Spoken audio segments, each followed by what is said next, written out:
हर दिन की तरह मैं सुबह 8 बजे मैं चाय पीने के लिए अपने हॉस्टल से बाहर जाने के लिए निकला।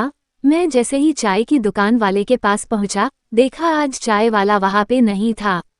शायद देर से पहुंचने कारण वो चाय वाला वहां से जा चुका था। मेरे पास हॉस्टल लौट जाने के अलावा कोई और ऑप्शन नहीं था। मैंने सोचा कि आगे जाकर कहीं नाश्ता कर लिया जाए, बहुत जोर की भूख लगी थी। मैं आगे की होटल की ओर जा रहा था, तभी मेरी नज़र फुटपाथ पर बैठे दो बच्चों पर पड़ी। दोनों लगभग 10 और 12 साल के रहे होंगे। बच्चों की हालत बहुत खराब और कमजोर नजर आ रही थी। कमजोरी के कारण अस्थि पिंजर साफ दिखाई दे रहे थी। वे भूखे लग रहे थे। छोटा बच्चा रोते हुए बड़े भाई को खाने के बारे में कह रहा था। बड़ा भाई उसे चुप कराने की कोशिश कर रहा था। वो जानता था ना तो मेरे पास पैसे हैं ना ही खाने के लिए भोजन जिससे मैं अपने छोटे भाई की भूख मिटा सकूं। वो भी लाचार बैठा भूख से पागल हुए जा रहा था। मैं अचानक रुक गया। दौड़ती भागती जिंदगी में एकदम से ठहर सा गया। इन मासूम से बच्चों की ऐसी हालात को देख मेरा मन भर आया। इनकी भूख को देख मेरी भूख खत्म सी हो गई। सोचा इन्हें कुछ पैसे दे दिए जाए। मैं उन्हें 10 रू देकर आगे बढ़ गया। जैसे ही मैं आगे की ओर बढ़ा, मेरे मन में एक विचार आया, कितना कंजूस हूँ मैं। 10 रू में क्या मिलेगा, चाय तक ढंग से न मिलेगी। स्वयं पर शर्म आई, फिर वापस लौटा। मैंने मासूम से देखने वाले भूखे बच्चों से कहा, कुछ खाओगे? बच्चे थोड़े असमंजस में पड़े। मैंने कहा, बेटा मैं नाश्ता करने जा रहा हूँ, तुम भी कर लो। वे दोनों भूख के कारण तैयार हो गए। उनके कपड़े गंदे होने और ऐसी हालात में देखकर होटल वाले ने डांट दिया और भगाने लगा।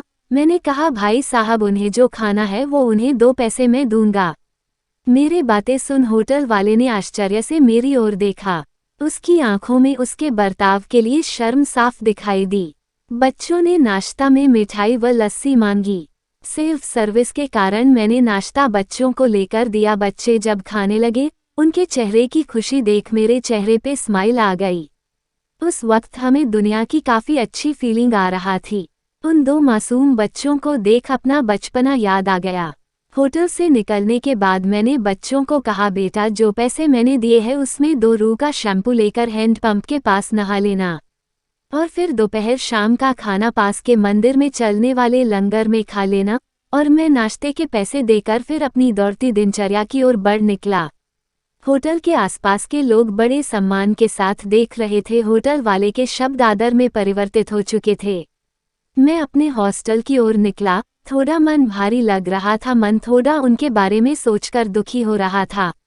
रास्ते में मंदिर आया। मैंने मंदिर की ओर देखा और कहा, हे भगवान, आप कहाँ हो? इन बच्चों की ये हालत, ये भूख, आप कैसे चुप बैठ सकते हैं? आज हमारे आसपास में ना जाने ऐसे कितने लोग हैं जो गरीबी के कारण एक पल के लिए खाने के लिए उनके पास भोजन नहीं है और ना ही उनके पास पहनने के लिए कपड़े हैं। जहाँ पे इस तरह के बच्चे आप देखें, आप उनकी मदद जरूर करें। जितना हो सके उतना मदद जरूर करें। उसके बाद आपको जो खुशी मिलेगी ना वो और खुशी कहीं और नहीं मिलने वाली आपको।